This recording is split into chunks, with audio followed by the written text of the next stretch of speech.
የኢትዮጵያ ንግድ ባንክ በስፖርቱ ዘርፍ ያለውን ተሳትፎ በማሳደግ ማህበራዊ ኃላፊነቱን መወጣቱን አጠናክሮ እንደሚቀጥል አስታወቀ። ታላቁ ሩጫ በኢትዮጵያ ወርሃዊ የእንጦጦ ፓርክ የ5 ኪሎ ሜትር የኢትዮጵያ ንግድ ባንክ ሩጫ ከሰሞኑ ተካሂዷል።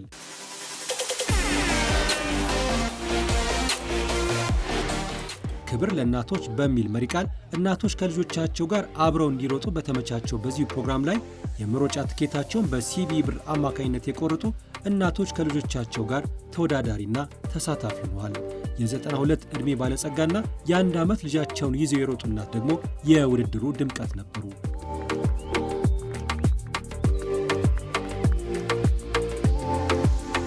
በእናቶች ቀን ደግሞ አንደኛ ስለጠው በጣም ደስ ብሎኛል። እናቴ እንኳን ደስ አለሽ፣ እናቶች በጠቅላላ እንኳን ደስ አላቸው። በውድድሩ የተሳተፉ የባንኩ ደንበኞች፣ ሰራተኞችና ተወዳዳሪዎችም ባንኩ ይህንን ፕሮግራም ከታላቁ ሩጫ በኢትዮጵያ ጋር በመተባበር በማመቻቸቱ ደስታ እንደተሰማቸው ነው የገለጹት።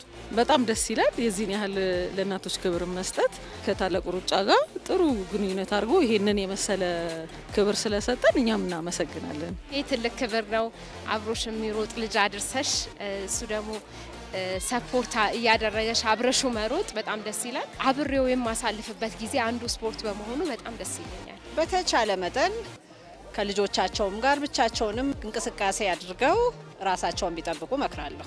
የኢትዮጵያ ንግድ ባንክ የደንበኞች አገልግሎት ምክትል ፕሬዝዳንት አቶ ኃይለ ኢየሱስ በቀለ በበኩላቸው ባንኩ በስፖርቱ ዘርፍ ያለውን ተሳትፎ በማሳደግ የማህበራዊ ኃላፊነቱን መወጣቱን አጠናክሮ እንደሚቀጥል አረጋግጠዋል።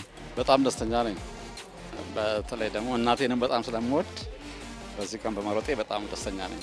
የማህበራዊ ኃላፊነቱን ለመወጣት ዜጎች፣ የባንኩ ሰራተኞች ጤናቸውን እንዲጠብቁ ለማነሳሳት ነው። ይሄም ተሳክቶልናል ብዬ አስባለሁ። እንደ ባንክም ደግሞ ያለንን ፕሮዳክቶች፣ ሰርቪሶች ለማስተዋወቅ ከደንበኞቻችን ጋር አብረን ጊዜ ለማሳለፍ የታሰበ ነው። የሩጫ ውድድሩ በተለይም ለእናቶች ልዩ ትኩረት በመስጠት መካሄዱም ከሩጫውን ባሻገር ተወዳዳሪዎች ከእናታቸው ጋር ያላቸውን ስሜታዊ ትስስር ለማጠናከር እንደረዳ ያላቸውን እምነት ገልጸዋል አቶ ኃይለ ኢየሱስ።